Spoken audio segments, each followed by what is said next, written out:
स्वस्ति श्री गणेशाय नमः। ओम श्री सरस्वती नमः।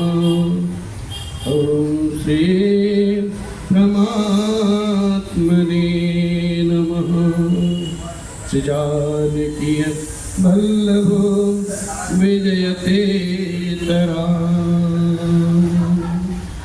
सोई जस गाई भगत भवतरही, कृपा सिंधु जनहित तनु धरही। सोई जस गाई भगत भवतरही, कृपा सिंधु जनहित तनु धरही। बोले राघव सरकार की जय। परिपूर्णतम परमात्मा अकारण करुणालय बरवालय भगवान राघवेंद्र सरकार ने आशुतोष भगवान बाबा शिव हनुमान जी महाराज उनके पावन पुनीत चरण में साष्टांग नमन बंदन। जगत के हितकारी सबके कल्याणकारी बाबा पूज्यपाद गोस्वामी जी महाराज इस कलयुग में इस धरा पर अमृत रूपी गंगा को उतारने वाले बाबा गोस्वामी जी महाराज अपने मानस के माध्यम से अपनी लेखनी के द्वारा इस धरा पर जो गंगा अवतरित किए हैं, उनके इसी चरण में और पूज्यपाद गुरुदेव भगवान के आशीर्वाद से जो यहाँ पर ये दास आपके समक्ष बैठकर अपनी वाणी में टूटी फूटी ये पावन कथा निवेदित कर रहा है, उनके श्री चरण में बार बार आदरपूर्वक श्रद्धापूर्वक नमन वंदन करते हुए भगवान की ये दिव्य कथा हम आपके समक्ष निवेदित कर रहे हैं। ये हमारे सखा मंडली, माई बाप, भाई बहन भगवान शिव के दरबार में आदरपूर्वक ये कथा करते हैं और सुनते हैं और गाते हैं। आज का पावन पुनीत तिथि श्रावण शुक्ला सप्तमी है साहब। इस समाज को नई राह दिखाने वाले, सबके मन में भगवान राघव का अयन बनाने वाले, अयन माने घर, सबके भक्तों के मन में भगवान की छवि उतारने वाले पूज्यपाद गोस्वामी जी महाराज जी का आज अवतरण दिवस है। हम सभी भक्तजन उनके श्री चरण में बार बार नमन वंदन करते हुए और सकल समाज को भगवान पूज्यपाद गोस्वामी जी महाराज जी की अवतरण दिवस की हार्दिक बधाई, बहुत बहुत बधाई, अनंत बधाई और शुभकामना इस व्यासपीठ की तरफ से आप सबको भूर भूर बधाई। आज मानस प्रारंभ करने से पहले मानस के रचयिता कह लीजिए, वैसे तो भगवान शिव है रचयिता, लेकिन शिव जी की अनुकंपा पूज्यपाद गोस्वामी जी पर जब बरसी है तो इस कलयुग में मानस की धरोहर उन्होंने उतारी साहब। मानस प्रारंभ करने से पहले आज उनको याद करते हैं और उनके इस अवतरण दिवस की खूब खूब उत्सव मनाते हैं, जो हमें इस धरा पर इस लायक बना दिया कि उनके लिखे हुए लेखनी के द्वारा उनके कवित्व, उनके छंद, उनकी चौपाई, उनके सोरठे व्यक्ति के हृदय में जब उतर जाए ना तो उसे कुछ बचता नहीं, ईश्वर की प्राप्ति हो जाती, ईश्वर के सानिध्य में आ जाती। वैसे तो पूज्यपाद गोस्वामी जी महाराज अनेक ग्रंथ लिखे हैं, लेकिन गोस्वामी जी महाराज जो द्वारा लिखित रचित श्री रामचरितमानस है ना, वो सभी ग्रंथों में अतुलनीय है, दिव्य है। धर्म ग्रंथों के अनुसार संवत 1633 के अगहन मास के शुक्ल पक्ष और पंचमी तिथि को गोस्वामी जी महाराज तुलसीदास जी ने यह ग्रंथ रचित किया था। आज हम आपको गोस्वामी जी द्वारा लिखित इस मानस की पूजन वंदन करते हुए गोस्वामी जी के बारे में कुछ दो शब्द कहना चाहते हैं। गोस्वामी जी महाराज जी का जन्म जो है संवत 1554 में हुआ था, श्रावण शुक्ला सप्तमी। और जन्म लेने के बाद में बालक तुलसीदास जी महाराज रोए नहीं। साधारणतया बालक जब जन्म लेता है, शिशु जन्म लेता है तो रुदन करता है, भगवान भी रुदन किए, लेकिन गोस्वामी जी महाराज रोए नहीं। और उनके मुखारविंद से क्या निकलता है? राम नाम का शब्द उच्चारण होता है साहब। और जन्म से ही उनके मुख में बताए जाते हैं 32 दांत थे। बाल्याकाल में उनका नाम राम बोला पड़ा। राम बोला इसलिए पड़ा कि जन्म लेते ही उन्होंने राम नाम का सुंदर नाम उच्चारण किया साहब। काशी में शेष सनातन जी के पास रह करके तुलसीदास जी महाराज वेद वेदांत का अध्ययन किया और फिर संवत 1583 में तुलसी जी महाराज जी का विवाह भी हुआ। वे अपनी पत्नी से अगाध प्रेम करते थे साहब। एक बार उनकी प्रिया उनसे विदा लेकर के अपने पिताजी के घर चली जाती हैं और फिर तुलसीदास जी महाराज जी उनके बिछोह का जो दुख है वो संभाल नहीं पाते हैं और उनके पीछे पीछे अपनी प्रिया को मिलने चले जाते हैं। और वहाँ की स्थिति ऐसी होती है, जिस रास्ते से गोस्वामी जी महाराज जाते हैं उस रास्ते में अनेक प्रकार की कठिनाई आती हैं।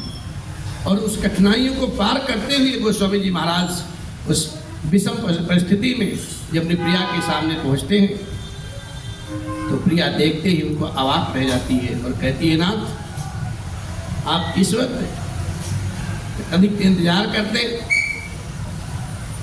भोर होता तब आते, अनुकूल समय होता तब आते। तुलसीदास जी महाराज अपने प्रिया से इतना प्रेम करते थे कि कुछ उन्हें सूझ नहीं रहा था।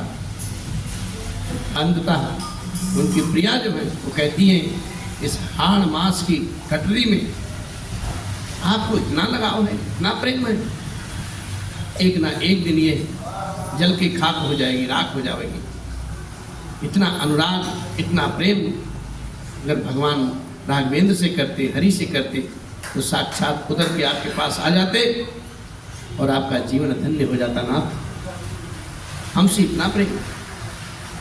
देखिए कभी कभी अर्धांगिनी की बात जो होती है बाणी बाण के समान लगती है साहब। कब किसका पटल खोल दे, उगरहि विमल बिलोचन ही के, मिटहि दोष दुख भवदजनी। कब क्या किसके साथ हो जाए कोई कह नहीं सकता।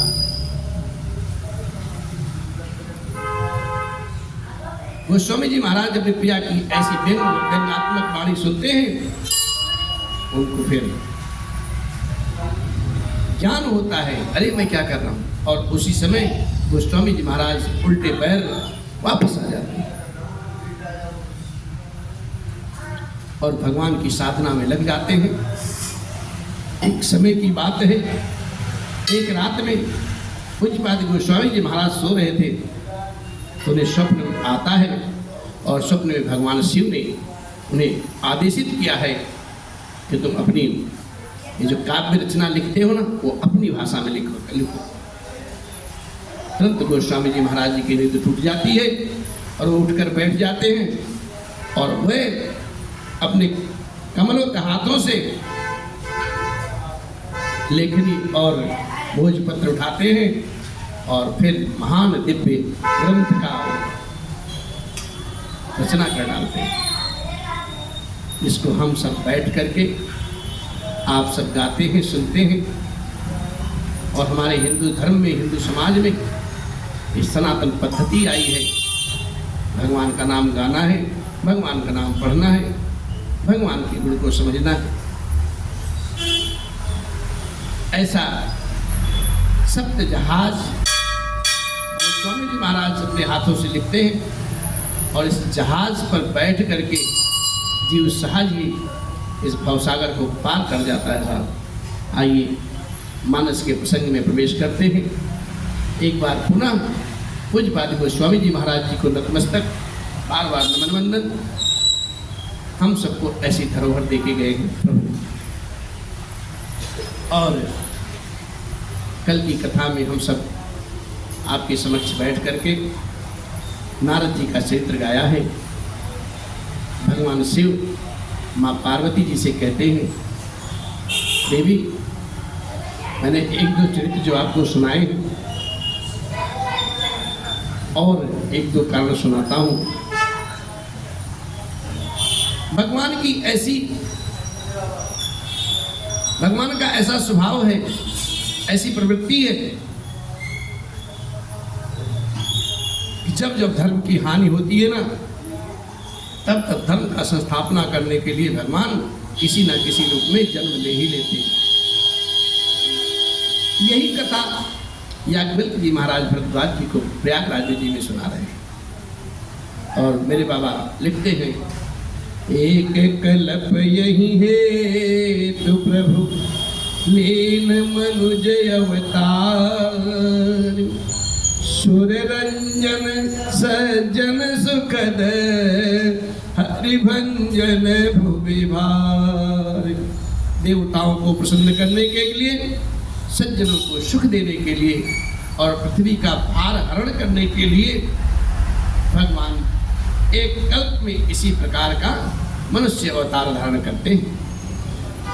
और फिर बाबा लिखते हैं, हरि विधि जन्म करम हरि के रे, सुंदर सुखद विचित्र गणेरे, कल्प कल्प प्रति प्रभु अवतरही, चारु चरित नाना विधि करही, तब तब कथा मुनि सन गाई, परम पुनीत प्रबंध बनाए, विविध प्रसंग अनूप बखाने, करहि न सुनी आचर्य सयाने।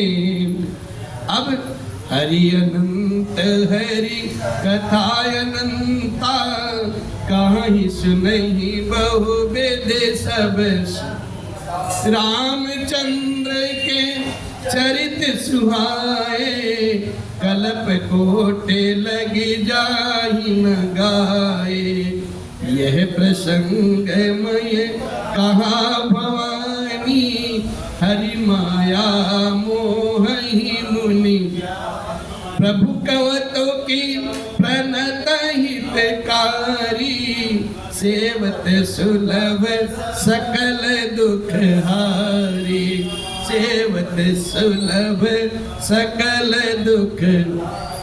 क्या बात। बाबा शिव माँ पार्वती से कहते हैं, इस प्रकार से भगवान के अनेकों अनेक सुंदर सुखदायक और अलौकिक जन्म और कर्म है।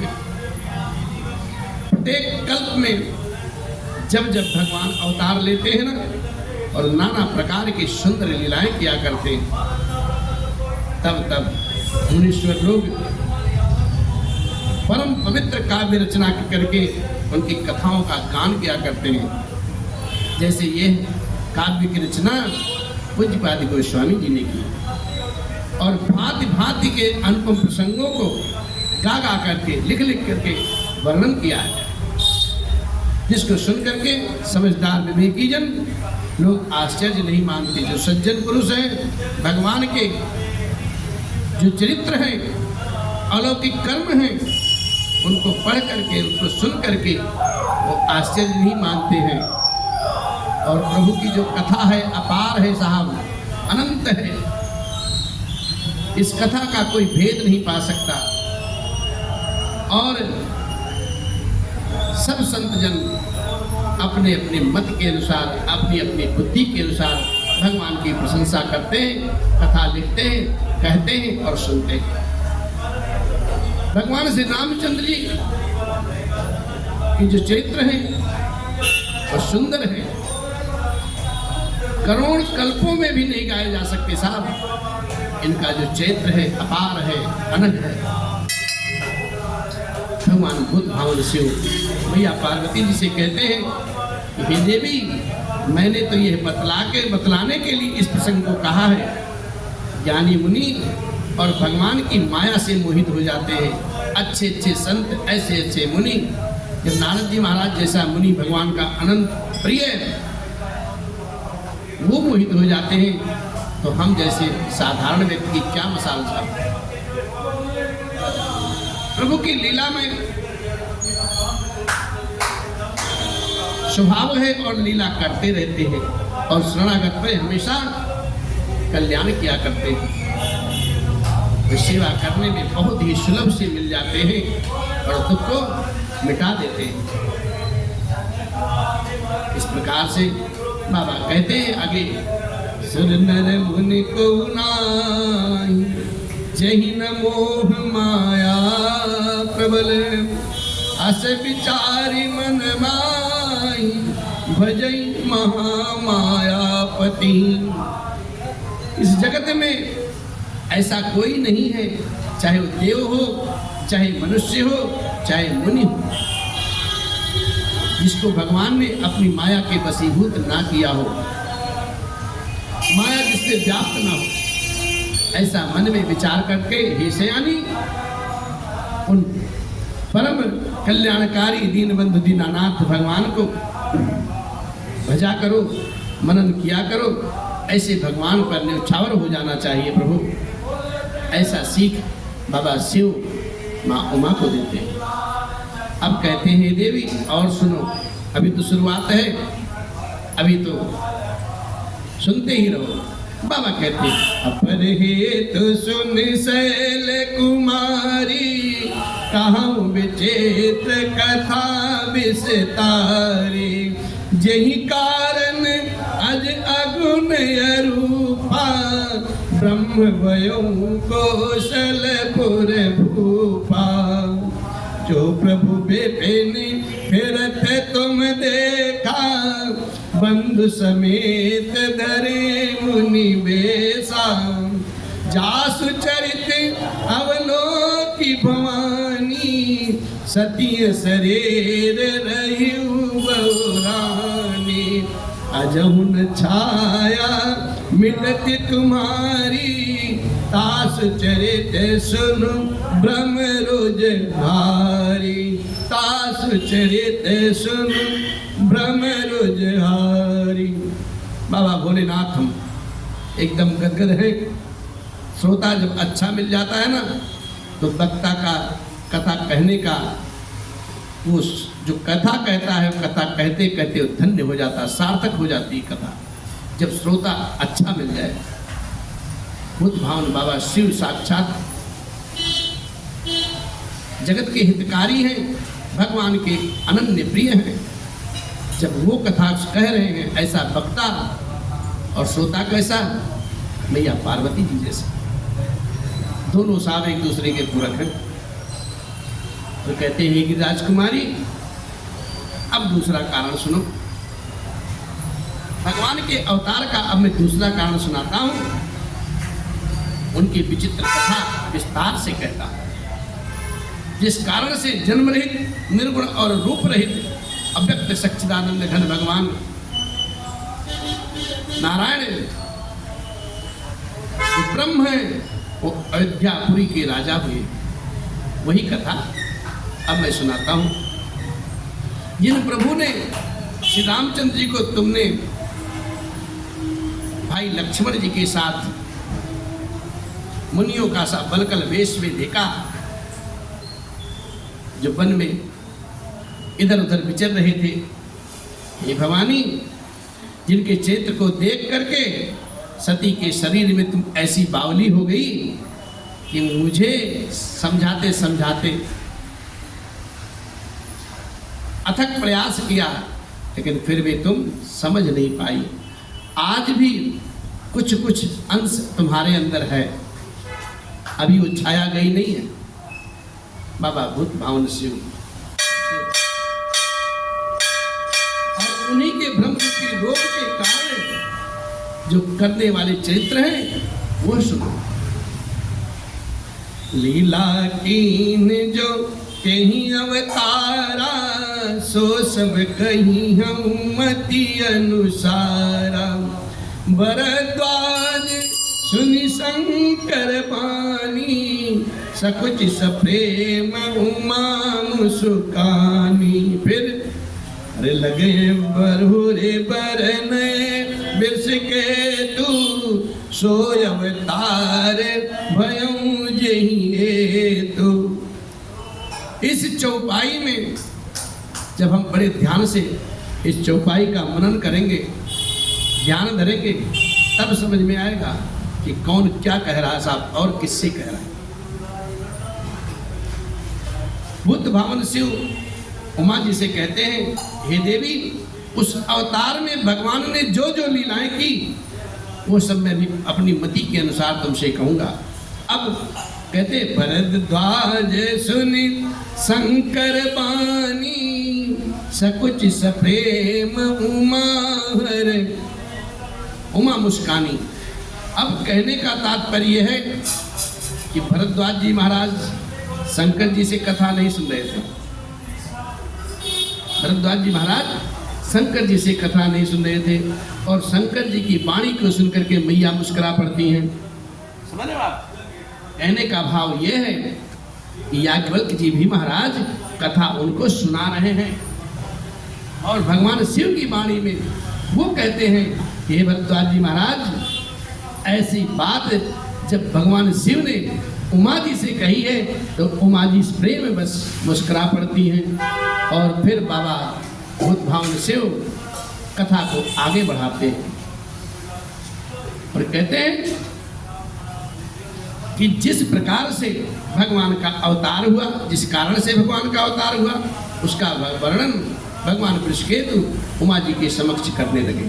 बात यह है, यहाँ व्यासपीठ दो वक्ताओं पे अभी चल रही है और दो श्रोता सुन रहे हैं। श्रोता कौन? भरद्वाज जी महाराज और पार्वती जी अम्बा। बाबा फिर कहते हैं, सो मैं तुम सन कहूँ सब, सुन मुनि से मन लाई।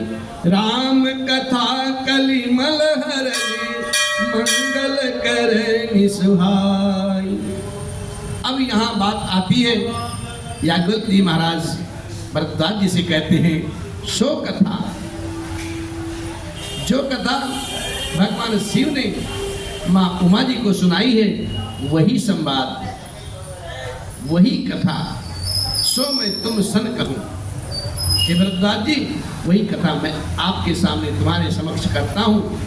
जो मुनि से मन लाई, और सब मुनीश्वरों के मन में, हृदय में भगवान राघवेंद्र बसते हैं, उसको मन लगा करके सुनो। और ये कथा कैसी है साहब, इसकी महत्ता क्या है? राम कथा कलिमल हरनि, मंगल करनि सुहाई। श्री राम जी की जो कथा है, इस कलयुग के कलश को नाश कर देती है, हर लेती है और उसका फिर और लाभ क्या है? लाभ क्या है? सारे कष्टों को हर करके मंगल कर देती साहब, कल्याण ही कल्याण कर देती है, पापों को हर लेती है और कल्याणकारी हो जाती है। और बड़ी ही हितकारी और सुंदर कथा है भगवान राघवेंद्र की। इसलिए फिर कहते हैं, स्वयंभू मनु अरु शतरूपा, जिन तय भय नर सृष्टि अनुपा। दंपति धरन आज अजहु गावे श्रुति जिनि कैली का, अजहु गावे श्रुति जिनि कैली का। स्वयंभू महाराज मनु और उनकी पत्नी शत्रुपा जी, जिससे मनुष्यों की एक उत्पन्न अनुपम सृष्टि रची गई है, उत्पत्ति हुई है, हम उन्हीं के वंशज हैं साहब। हम सब हिंदू मुस्लिम सिख ईसाई सब उन्हीं के वंशज हैं। यहाँ आकर के हम भेदभाव कर दिए और सारे मनु जी महाराज और शत्रुपा जी के ही वंशज हैं, जिससे ये अनुपम सृष्टि हुई साहब।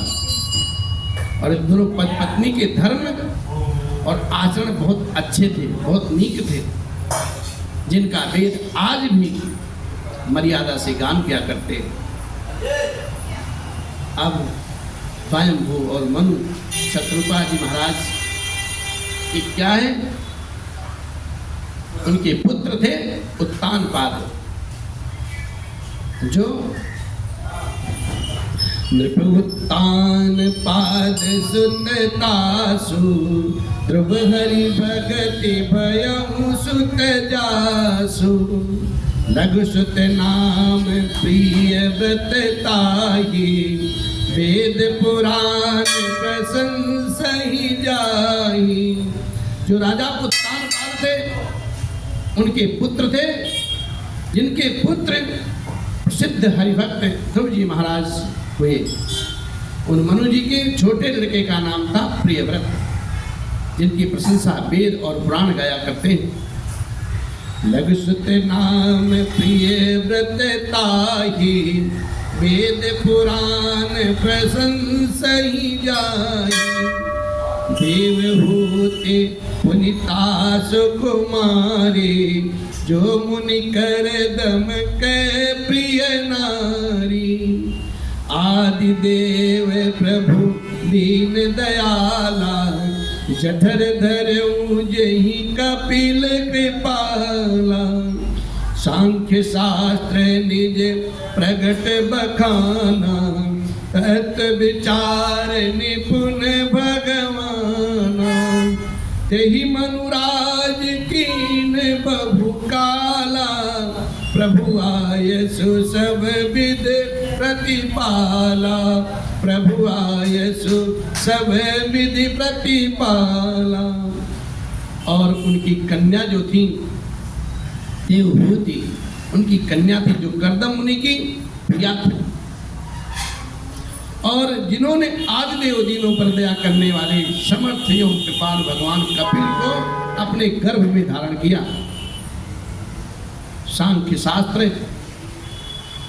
तत्वों का विचार करने में अत्यंत निपुण, जिन कपिल भगवान ने सांख्य शास्त्र का प्रकट रूप में वर्णन किया है, उन स्वयं भू मनु जी ने बहुत समय तक राज्य किया साहब, और सब प्रकार से भगवान की आज्ञा रूप शास्त्रों की मर्यादा का पालन किया। उन्होंने राजा नियम से नियम पूर्वक प्रजा की रक्षा करते थे, राज करते थे, भगवान पे अगाध प्रेम रखते थे, सच्चे सच्चे अच्छे अच्छे सत्कर्म किया करते थे। जब राजा जी का चौथापन आया है, बुजुर्ग होने लगे, उन्होंने अपने मन में विचार किया। विचार क्या करते हैं? अरे होई न विषय विराग भवन बसत भा चौथपन। हृदय बहुत दुख लागी जन्म गयो हरि भगत बिनु। हृदय बहुत दुख लागी जन्म गयो हरि भगत बिनु। राजा जी सोचते हैं अपने मन में, घर में रहते रहते अब बुढ़ापा आ गया, परंतु विषयों से वैराग्य अभी गया नहीं।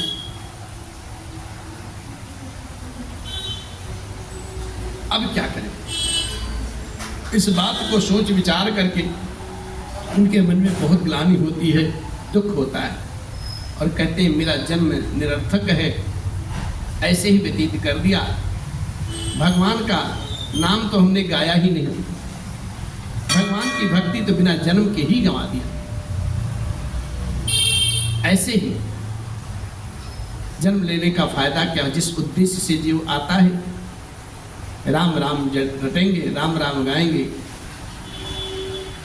राम राम जीव ना गा करके काम काम गाता है। आपके सामने मैं कथा कर रहा हूं, प्रसंग चल रहा है, श्रोता समाज चाहे कथा सुने और चाहे मोबाइल चलाएं, चाहे इधर उधर की बातें करें, बैठे तो यहाँ है, ध्यान कहीं और है। अरे जिस घड़ी जिस क्षण जब तक कथा में बैठो तो कथा की बात करो ना यार, और जब कथा बीच जाए तब आप व्यथा की बात करो। कथा में बैठे हो तो कथा की बात सोचो, भगवान की बात सोचो। ये शास्त्र हमें ये सिखाते हैं। और सबसे अच्छा गृहस्थ जीवन सबसे अधन्य माना गया है। देवता भी इस गृहस्थ जीवन को पाने के लिए लालायित रहते हैं। इसमें तो हम कुछ भी कर सकते हैं, भगवान को भी पा सकते हैं और दुनिया में जगत में जी सकते हैं, जगत का लाभ भी ले सकते हैं। लेकिन हमारे जो शुभचिंतक हैं वो तो राम राम कहेंगे तो सही, लेकिन भगवान ने जाने वहां तक जाता है कि नहीं जाता। अरे कथा में बैठो, कथा की बात तो सुनो भाई, इधर उधर क्या करना है, घंटा शांत रहो, उसके बाद आप कुछ भी करो। और कथा जब पैसा दे के सुनोगे तब उसकी कीमत समझोगे। घर का डॉक्टर तो बेकार होता है, लेकिन 1000 रुपये जब फीस लगेगी तब अच्छी बात है। ये कथा कथा के हिसाब से सुनो, श्रद्धा होनी चाहिए, प्रीति होनी चाहिए। अब मनु महाराज अपने अर्धांगिनी से ऐसी बात करते हैं, सोचते हैं, घर में विचार करते हैं, तो वो ऐसे निष्कर्ष पे आते हैं, अब राजपाट छोड़ो और भगवान के शरण में चलो। बरियाई से अपने पुत्र को राजभार संभाला है और फिर अपनी पत्नी समेत वन गमन किया। और बाबा कहते हैं, अरे पर बस राज सुतहि तब दीना, नारी समेत गवन बन के ना, तीरथ पर नयन से विख्याता, अति पुनीत साधक सिद्धिदाता, बसहि तहाँ मुनि सिद्ध समाजा, ताहि हरसि चलऊ मनुराजा, पंथ जात सोहि मति धीरा, ज्ञान भगति जनु धरे, तब पहुँचे जाय धेनुमति तीरा, हर्ष नहाने निर्मल, आए मिलन सिद्ध मुनि ज्ञानी, धर्म धुरंधरन पर से जानी, जहाँ जहाँ तीर्थ रहे सुहाए, मुनि सकल सादर, ऋषि शरीर मुनि पट परिधाना, सत समाज नित्य सुनहि पुराना, सत समाज नित्य सुनहि पुराना। अब देखिए, जो ज्येष्ठ पुत्र हैं उनको बरियाई से महाराज मनु राजभार संभलवाते हैं और अपनी पत्नी समेत वन गमन करते हैं साहब। इसलिए तप हेतु, तपस्या भी हर एक चीज का विधान है, पढ़ने का, नौकरी करने का, खाना खाने का, भोजन करने का, शयन करने का, पूजा भी करने का, अलग अलग मर्यादा है। और महाराज मनु और मैया शत्रुपा जी के साथ वन गमन करते हैं और कहाँ पहुँचते हैं, धीरे धीरे अत्यंत पवित्र और साधकों को सिद्धि देने वाला श्रेष्ठों में, तीर्थों में श्रेष्ठ नैमिषारण्य। नैमिषारण्य में मनु और शत्रुपा जी महाराज पहुंचते हैं और वहां संत समूह मुनिजन वहां रहते थे, बसते थे, जो भगवान नाम की गायन किया करते थे, चिंतन किया करते थे, अपने हृदय में बसाते रहते थे। और राजा मनु हृदय में हर्षित होकर के वहीं पहुंचते हैं। वे धीर बुद्धि वाले राजा रानी मार्ग में जाते हुए ऐसे सुशोभित हो रहे साहब, मानो ज्ञान और भक्ति स्वयं शरीर धारण करके जा रहा है। अच्छा व्यक्ति जब अच्छा कर्म करेगा तो उसकी जो विशेषता है वो निखर के आ जाती है साहब। और चलते चलते राजा रानी गोमती तट के किनारे जा पहुंचे। हर्षित होकर के उन्होंने निर्मल जल में स्नान किया है और उनको धर्म धुरंधर राजर्षि जान करके सिद्धि और मुनि ज्ञानी उनसे मिलने के लिए आते हैं। देखिए ऐसा है भाई, राजा तो राजा होता है, तपस्वी की वेश में आए, फिर भी जिस राज्य में जो रहेगा तो राजा अगर वहाँ पहुँच गया तो उसकी सेवा करने के लिए सारे लोग पहुँचेंगे, चाहे वो ऋषि हो, चाहे ज्ञानी हो, चाहे संत हो, चाहे गृहस्थी हो, चाहे प्रशासन हो। व्यवस्था तो देनी है और सबने अपनी मर्यादा से राजा रानी का स्वागत करते हैं, प्रेम करते हैं। और संत समाज उनको नित्य नए नए पुराण सुनाते हैं, सुनते हैं, पढ़ते हैं, पढ़ाते हैं। राजा रानी अब राशि वस्त्र को त्याग करके बलकल वस्त्र धारण करते हैं, तपस्वियों की भांति संतों के समूह में विचरते हैं, कथा सुनते हैं, रहते हैं। और फिर उन्हें जो परम प्रिय था, जो आराध्य उनके थे, उनका मंत्र वो फिर जपने लगे। द्वादश अक्षर मंत्र पुनि जपहि सहित अनुराग, वासुदेव पद पंकरहु दंपति मन तिलाग। और द्वादश अक्षर का जो मंत्र है, ओम नमो भगवते वासुदेवाय का प्रेम सहित ध्यान लगाकर जप करने लगे। भगवान वासुदेव के श्री चरण कमलों में राजा रानी का मन बहुत ही रम गया साहब, बहुत लग गया। और धीरे धीरे राजा रानी अरे करही आहार साके फल कंदा, सुमरही ब्रह्म सच्चिदानंदा। पुनि हरि हेतु करन तप लागे, बारी आधार मूल फल त्यागे। उरे अभिलाष निरंतर होई, देखिए नयन परम प्रभु सोई। अगुण अखंड अनंत अनादि, जहि चिंतहि परमार्थ बादी। निधि निधि जहि वेद निरूपा, निजानंद निरुपाधि अनुपा।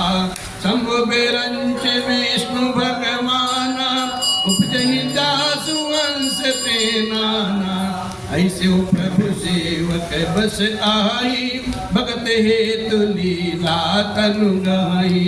जो यह बचन सत्य सत्य भाषा, तो हमारे पूजहि अभिलाषा। जो यह बचन सत्य सत्य भाषा, तो हमारे पूजहि अभिलाषा। श्री राम जय राम जय जय राम, श्री राम जय राम जय जय राम। राजा रानी धीरे धीरे धीरे धीरे वैशाख फल और कंद का आहार करने लगे और सच्चिदानंद भगवान ब्रह्म का ध्यान रखने लगे, करने लगे। फिर श्री हरि की तप के लिए तप करने लगे साहब। और मूल फल को भी उन्होंने त्याग दिया, अब केवल जल के आधार पर वे रहने लगे, भोजन को त्याग दिया। उनके हृदय में नित्य निरंतर ये अभिलाषा बढ़ने लगी कि हम कैसे उस परम प्रभु को पावेंगे, अपने दर्शन, अपने आंखों से उनका साक्षात दर्शन करेंगे। कौन से प्रभु? जो निर्गुण हैं, अखंड हैं, अनंत हैं, अनादि हैं और परमार्थवादी ब्रह्मज्ञानी तत्ववेत्ता लोग जिनका चिंतन नित्य नियम से किया करते हैं, जिन्हें वेद नेति नेति कह करके हार गए, थक गए, फिर भी उनका पार नहीं पा सके साहब, नित्य निरूपण करते रहते हैं भगवान का आनंद स्वरूप,